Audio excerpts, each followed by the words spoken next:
I'm a little early, so we will let everybody catch up with the fact that we are live and online and back. I can't seem to get away from the show. Um, yeah. So I'm gonna teach a prosperity class live on the show over the next 6 weeks. Obviously, this will be session one.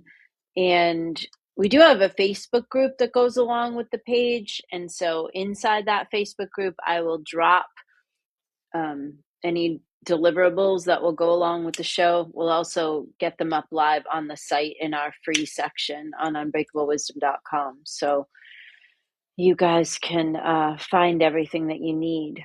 I'll probably do maybe a little workbook to go along with all this. We'll see.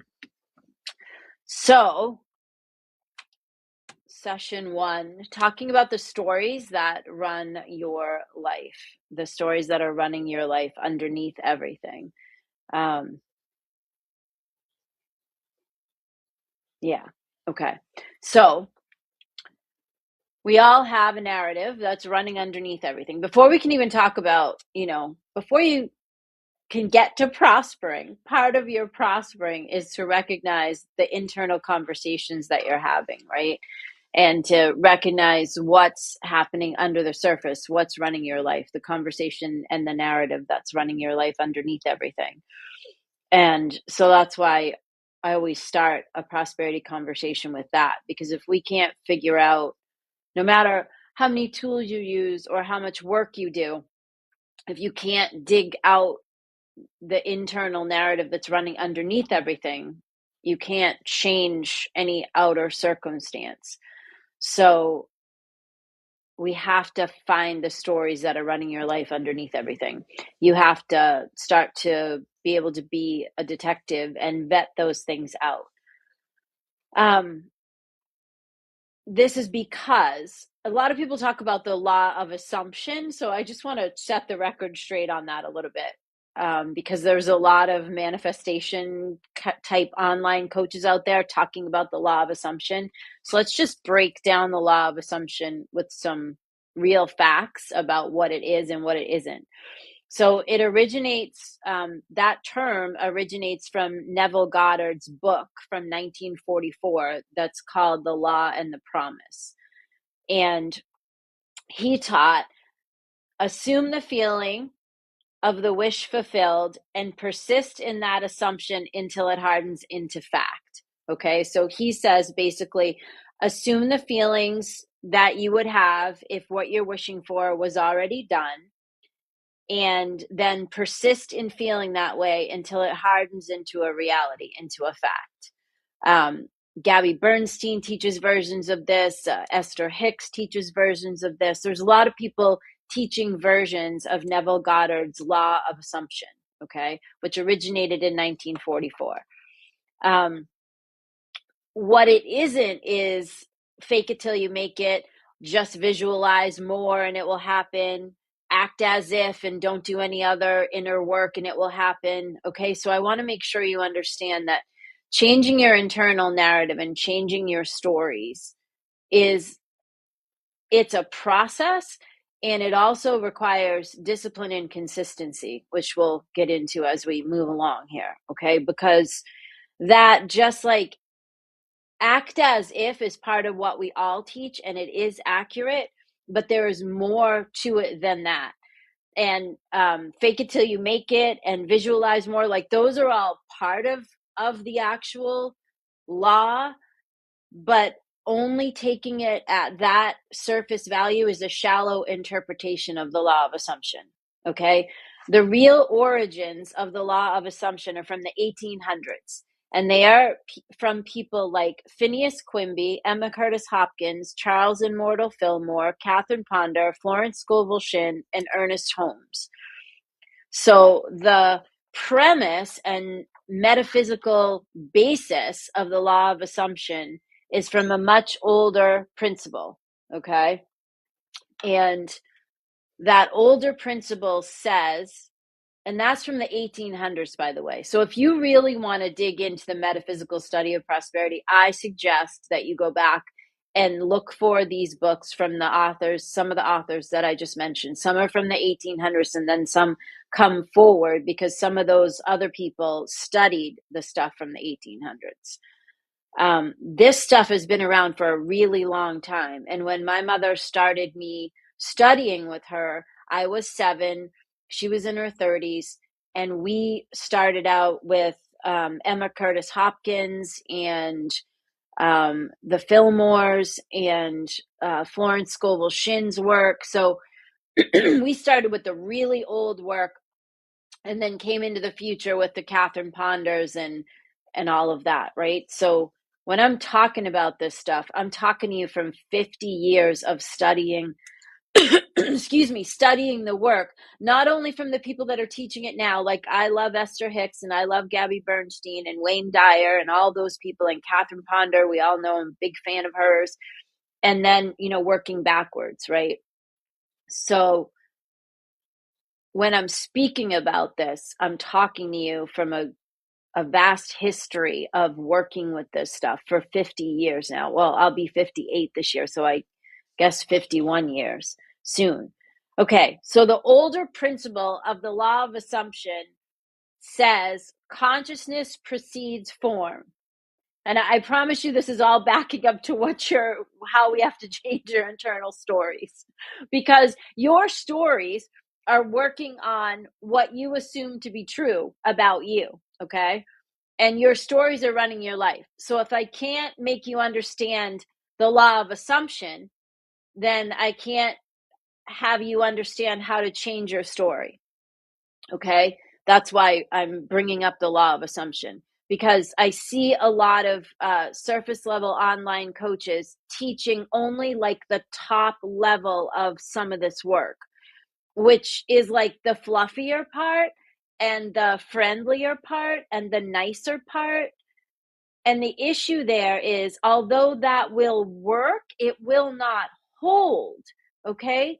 Because if you don't change what's underneath everything, you can't change all the way up and hold it, okay? So this is where I have a problem. If you aren't teaching the deep meaning of the metaphysical principles behind the manifestation work, you're not really teaching people how to hold it. You can certainly spend a lot of energy manifesting something, but if you haven't done the inner work to hold it, if you don't have the inner worthiness index that has come up from the work that you've done internally to hold that blessing, you will not keep it. This is why lottery winners, when they just win the lottery unexpectedly, right? They usually blow the money out their butt. It's gone pretty quickly. Or why somebody gets a promotion that they secretly don't think they deserve and they end up screwing it up or losing it. Hi, Linda. Hi, Janet. Hi, everybody. Good morning. Okay, so modern law of assumption, right? Neville Goddard, a 1944 book that he wrote called The Law and the Promise. And he taught, assume the feeling of the wish fulfilled and persist in that assumption until it hardens into fact. Okay. The older principle from the 1800s, where he got his law of assumption from, okay, says consciousness precedes form, or the outer world reflects my inner state of consciousness. Okay. So what I'm seeing out there is reflective of what I feel and perceive in here. Okay. So I want you to hear me here. Consciousness precedes form. So whatever you are secretly thinking about yourself or your life, right, is what will come about. Okay? What you consistently identify with in consciousness becomes the pattern through which your life expresses. I'm going to say it again for the people in the back. Don't forget, this will be a recording after the fact, so you can listen to it again. What you consistently identify with in consciousness becomes the pattern through which your life expresses, okay? So, an example, you may spend a lot of time using your prosperity tools, right? If you've studied with me for a decade or so, I've given you a bunch of tools. So you might spend every morning, saying your affirmations, doing your glory story, looking at your image book, all the things. Yet your unconscious narrative says otherwise. So you might say out of your mouth, I'm wealthy. I manage my money wisely. Everything I require comes to me financially. And then secretly, you think that you are a poor sucker and that you don't have money or that you don't deserve money or all the things, right? So your unconscious, that's the deeper assumption. This is the law of assumption stuff, okay? Linda says she studies Neville. I love that. She listens to him. Neville Goddard's 1944 book called The Law and the Promise. That's where the original law of assumption, the current law of assumption, came from. That's why we're talking about him. And then I gave you some people to study back from the 1800s who give us that older principle, which is that consciousness precedes form, all the same stuff, right? It means that your deeper assumption, your subconscious assumption about yourself, your life, and assumption equals story, okay? Your old story, your inner dialogue, that's the one that wins. Do you understand? So no matter how much time you spend out your pie hole saying all these wonderful things about yourself and your life, if you secretly, when nobody's looking, think that you're unworthy and think that you don't deserve what it is that you're asking for, or you worry, that's my big one, right? So secretly, if you're like this and you don't really believe any of that, guess what you're going to get? You're going to get that small, crunched up version of your life. And so then you'll have this push and pull, right?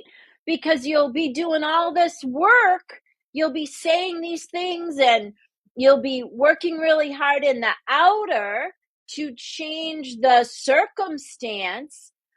And if you're not doing the work in the inner to dig out that rotten story, right? My rotten fruit in the refrigerator example, okay? That old story, for those of you that don't know that my analogy, that old assumption, that old story is like when you have a refrigerator and everything looks good in there, but you keep putting fresh food in there and it keeps spoiling really quickly and you have no idea why. You put the baking soda box in there, you wiped everything down, and still something isn't right. You check the temperature, still shit's spoiling. You can't figure out why. Now this requires you to deconstruct your refrigerator, okay? Get the gloves, the bleach wipes, pull everything out, and lo and behold, the bottom drawer, when you pull it out, way in the back is a rotting something, a rotting orange, a rotting nectarine, whatever the hell it is. It's rotting. And it's spoiling everything else. That's your old assumption. That's your raggedy, dirty, nasty, yucky story about yourself, is that rotting piece of fruit. Okay? That's your subconscious assumption. And that is what wins overall. So no matter how much work you do, no matter how hard you try, no matter how many affirmations you say, no matter how many good people you're hanging with, that rotting piece of fruit, that old assumption that you have about yourself, that's the one that's winning under everything. So that's the one we have to change. That's what I want today to be about. I want to set you off when we're done here this morning for you to dig for those old stories. And listen, those of you that have worked with me for 10 years, you've vetted out some of those stories, but there's some more, because there's always some more. Because I've been studying for 50 effing years now, and I still have some. Okay? So prosperity practice is a practice. Living your life in a prosperity consciousness is an ever evolving task. There is always work to be done. I equate it to the slinky, right? We pull the slinky up, and guess what? We go around and up. We go around and up. We go around and up. The wire thing goes around and up, around and up, around and up, around and up until we check out off the planet. We continue to go around and up. The good news is once you've gone around and up, you don't bottom out on the last rung anymore. Okay. So around and up elevates every time. That's the good news.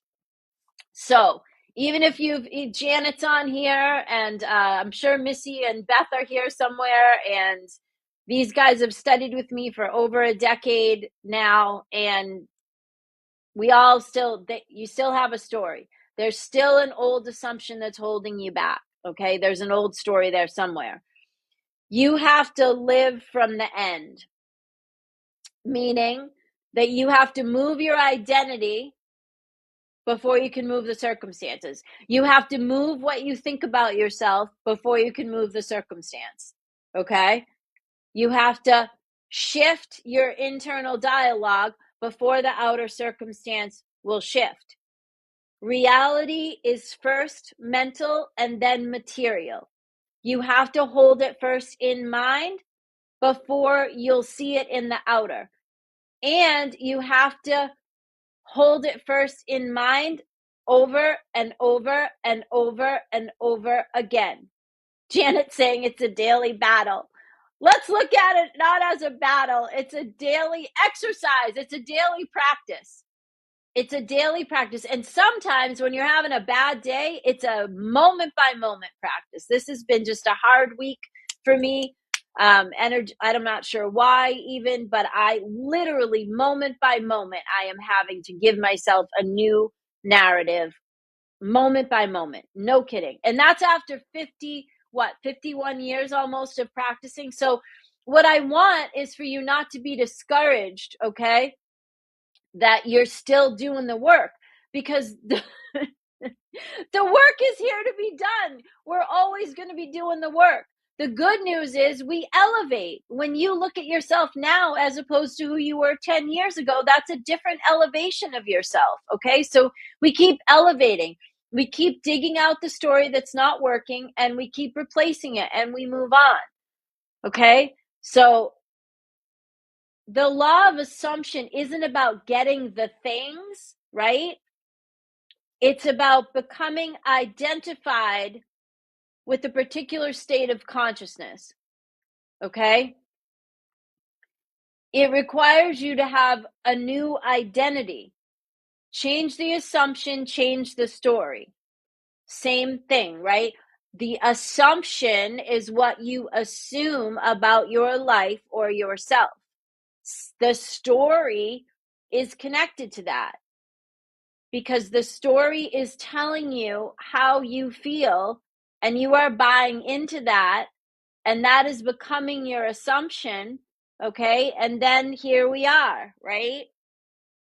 So in order to move up, we have to break this apart. We have to come up with a new story and a new assumption and go upward. So we change the assumption, we change the story, which means we change the feelings and the thoughts.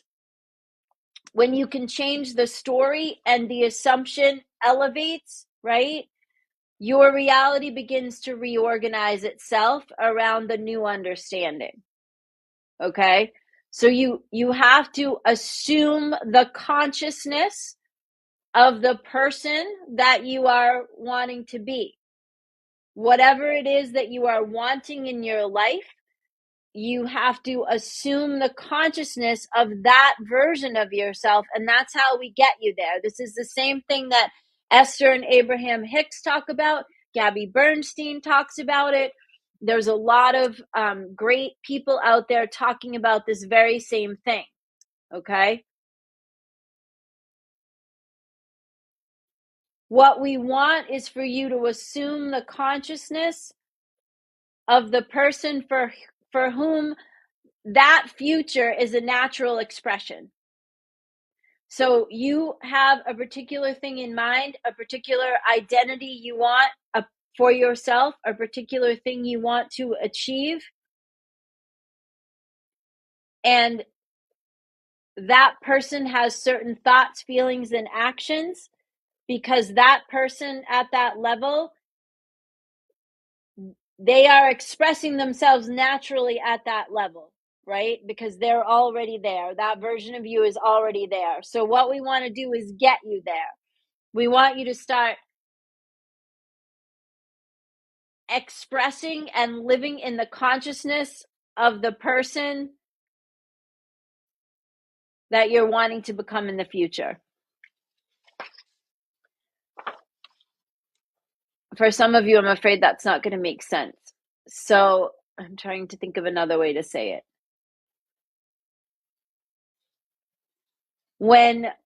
This is how I teach it to my clients. You have the version of yourself that you are now. That's over here.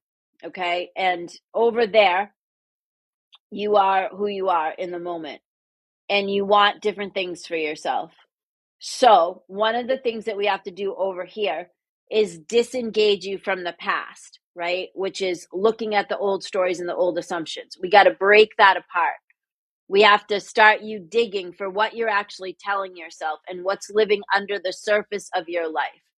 Because there is internal dialogues that are running your life. Okay? So over here, we want to become somebody different. We're sick of our own bullshit. We want to move forward. We want to release stuff. We want to gain new things. We want to have new goals, or we have new goals. We want to achieve them. Okay, first step over there, we've got to find the old stories and release them. There, okay?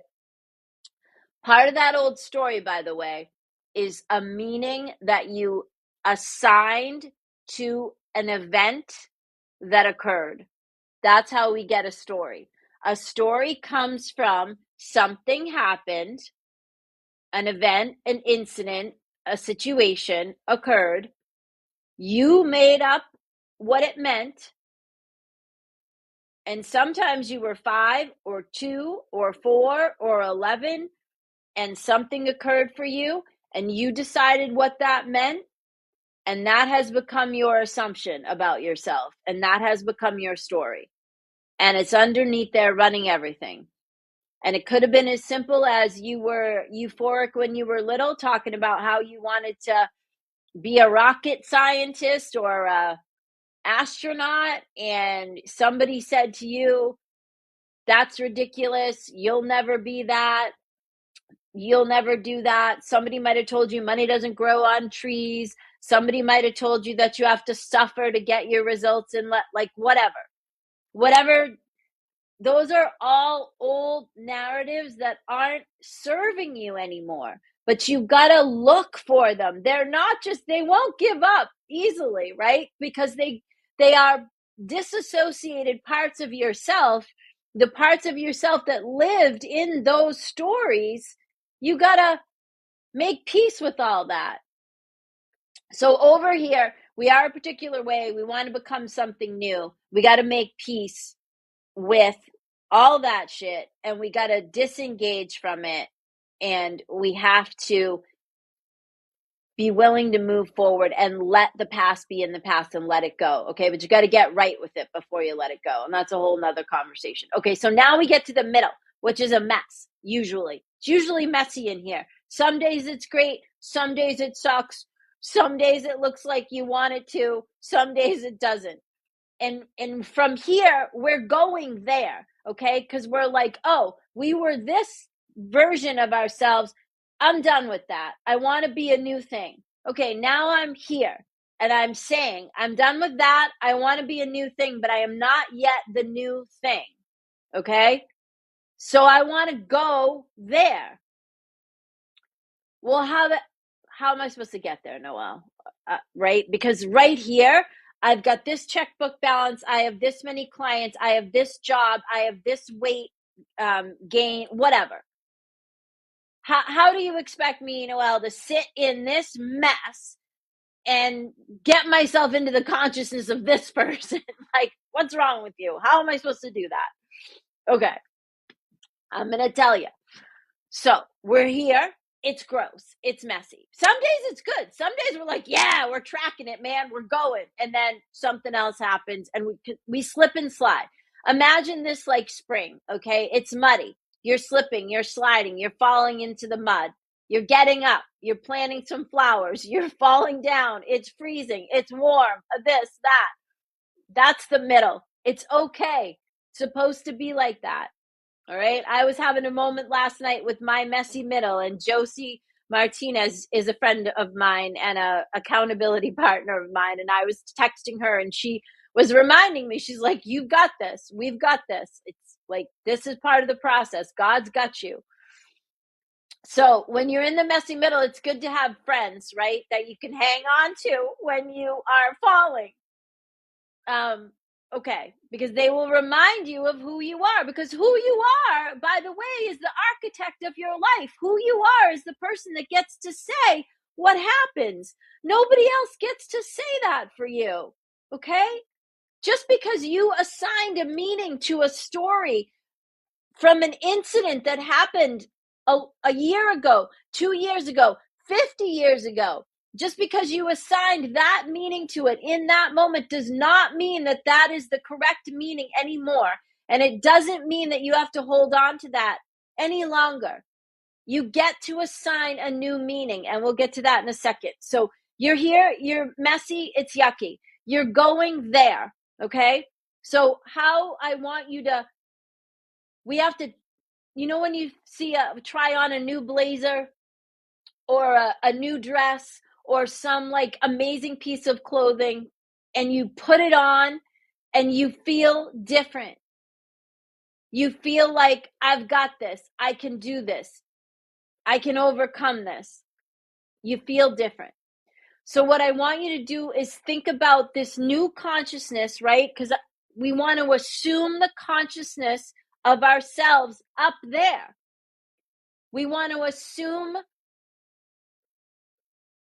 the feeling in our body of this person here, the one that's winning and kicking ass and killing it.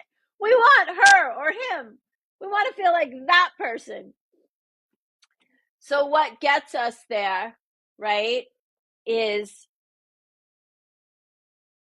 first of all, discipline and consistency. Because when you're in here, you got to have some kind of protocol. For my clients, I call it the dashboard, right? And this is where bookending your days really comes in handy, because you want to have something that you're doing every day, some things that you're doing every day that will keep you in the consciousness of the person that you are becoming, right? Women's Business League, I think that's Melissa, is reminding us that failure is not fatal. And it isn't. Failure is part of the thing, by the way, because you can't win. You can't have a win without a fail. So we're going to probably, after this live 6 sessions, we're going to dig into John Maxwell's new book, How to Get a Return on Failure. And I'll probably teach a live like 6 session thing on that book. Okay, because you have to hold failure and winning like in the same thing, because it's not bad. It's learning. It's data, right? Take the data, work with it. Okay, so you're in the mud, and it is Melissa. When you're in the mud, you want to get up here. So we want you to start like thinking the new stories. We want you to start gathering evidence for the new story and gathering enough evidence that you start to feel your way into the new story. Because listen, how you feel is based on what you tell yourself, by the way.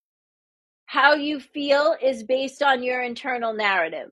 So when you change the internal dialogue and the internal narrative, you start to change how you feel. And then we can start to go this way, right? We're going to end up running a few minutes over, you guys, because I started a little early and not everybody was with me. Okay, so 5, because I want to give you these 5 steps. I'm going to give you 5 steps to start changing your assumption about yourself. to start changing those stories, okay?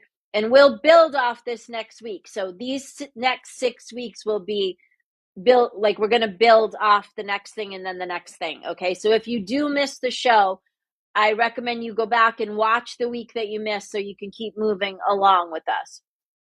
So number one, so I'm going to give you 5 steps. Number one, identify the stories running your life. Most of us are running on old assumptions, okay? So you've got to be a detective. You've got to do the digging work to figure out what those stories are that are no longer serving you. It could be something about self-worth. It could be something about how much money you're allowed to have. It could be something about what you really think you can accomplish. It could be something about what kind of a relationship you really think you deserve. So start to identify those stories. Get a notebook or some kind of a piece of paper that you're going to work with. And you can live in the question. You can write on a blank page, what are the old stories no longer serving me? And then walk away from it and come back, and things will come to you. Okay. That question will get answered for you if you start to ask it. Even if in this moment you say to me, Noelle, I don't know what that story is. It's okay. You'll find it.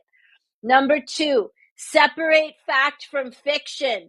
Once you start to figure out these old stories, the one that says you can't make X amount of money per year, or you're incapable of having your own business, or you can't do it, wherever that story came from, there was an incident that occurred and you assigned a meaning to it. And that, although it may have felt like fact back there when it happened, it is no longer the truth about you. Whatever meaning you assign to the old stories that is giving you a false assumption about yourself, that's no longer the truth. So start separating fact from fiction. When you start digging out these old stories and you see what the narrative is, I want you to ask yourself, is this true? Is this true about me anymore? Is this the truth? Because I think you'll find in most cases it's no longer the truth. So, number 3, stop gathering evidence for the old shit. Your brain assimilates itself based on input. When you are living in an old story, you are actually scanning for evidence that that story is still true. So you are inputting into your brain old story evidence. Because let's face it, it's just like when you're doing that car game and you say, oh, let's look for a blue Volkswagen Bug. And then all of a sudden it seems like you see so many blue VW Bugs. Guess what? They were there the whole time. You just weren't looking for them. So the evidence that your life is magnificent and you are a winner and you are getting it done, that evidence exists out there. You're just not looking for it. You're looking for the evidence that you're unworthy, that you're a poor sucker, that you can't do it, that your parents sucked, so your life is like this. Nobody understands. I had a bad divorce. It was terrible. Blah, blah, blah. Stop it. Find a new story, create a new narrative, and start looking for evidence for that thing. Pattern interrupt yourself, okay? The mind scans the input and then makes decisions based on the input. Change the input. Pattern interrupt yourself. Stop looking for the evidence from the old moldy stories that are no longer serving you. Number 4, create a new story. Okay, that means new actions, new self-talk, new choices, and the discipline to keep inserting the new narrative. This is the moment by moment thing, right? Because you'll create a new story and you'll create a new narrative, and you are very much programmed for the old one. So for a period of time, it's going to be a moment by moment replacement. I can't do this. Yes, I can. I'm a winner. I can get this done. I blah, blah, blah, blah, right? I am that. No, I'm not. Okay. That's normal. Pattern interrupt. Your pattern is this. You're like a like a horse that's walking down the same track. You're like that mouse that's going down the same tunnel when the cheese isn't there anymore. The cheese is not there. What you want for your life is not in those old stories, okay? It's in new stories. You are an architect. You want to architect a future that is different and vibrant from the one that you've had in the past. And number 5, keep practicing the new story, okay? That new narrative is enforced through repeated action, consistent and disciplined repeated action. This is where the tools come in handy. Bookending your days, using your affirmation cards, your glory story, all those things. You cannot create a new life while you remain loyal to the old story, okay? You cannot create a new assumption about yourself without new stories. And you cannot create new stories while being loyal to the old dialogue and the old rhetoric and the old narrative. So you have got to change the game for yourself. You've got to change the narrative. You've got to change the old story out for the new story. Missy loves glory stories. Okay, so just running through the tools quickly for those of you that are not familiar with the show or you have not followed my work. Bookending your days is a protocol in the morning and at night, whatever works for you. It could be praying, it could be spiritual reading, it could be working with affirmations, it could be reading a book that inspires you, it could be meditating, it could be doing yoga, it could just be locking yourself in the bathroom with a cup of coffee and doing breathing exercises. Whatever works for you. The idea here, and at night, gratitude practice or making goals and intentions for the next day. The idea here is that you are setting the tone for your day by bookending your days, right? You're setting yourself up a protocol at the beginning of the day and the end of the day, and you don't get into the day until you have set yourself with some intention about how it's going to go, and then you end that way as well, all right? That is the most valuable tool that I could ever teach you, because otherwise you are just like a ping pong ball in the middle of the day, and you are at effect of whatever happens to you. So what we want is for you to get your peace and set your intention and be in a good, strong foundational place to face the day. And the same thing at night.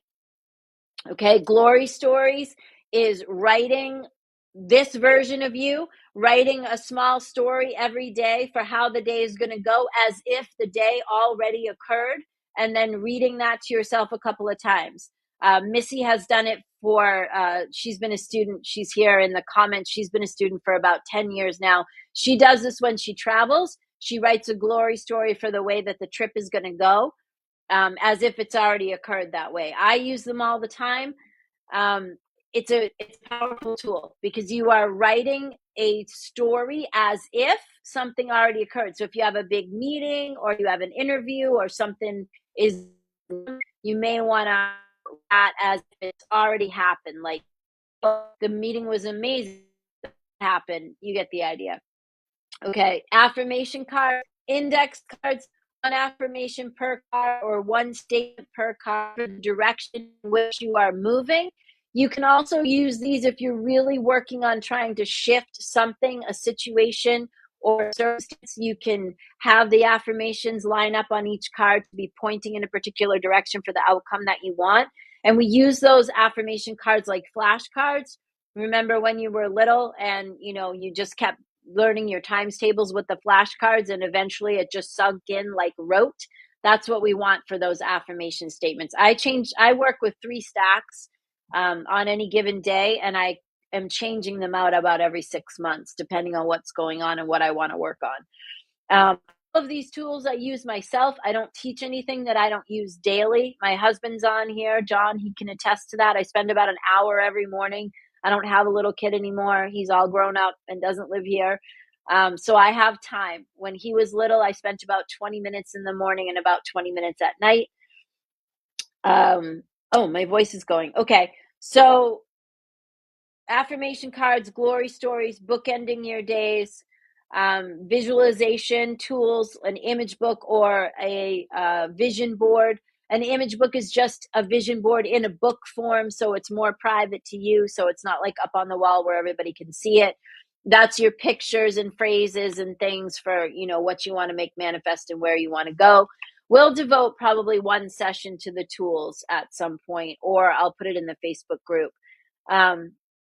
Okay, so go find your old stories, dig them out, and start separating fact from fiction. Stop gathering evidence for your old story. Create those new stories and those new narratives and start practicing them. Start practicing those new narratives. That's your words, your thoughts, your actions, and then your feelings. Feeling follows thought. So as you start to think a new way about yourself, you will start to feel a new way about yourself. And that's how we reprogram the subconscious, right? Because as we've discussed this morning, the subconscious belief, the subconscious assumption is what's running your life. So that's what we have to shift first before we even start on, what are the different tools and different actions you can take to build a prosperous life. We first have to get you recognizing that you have some old stories that are not serving you anymore, and it's time to let them go. Okay, I hope you guys have a great week, and I will see you next Saturday. See you soon.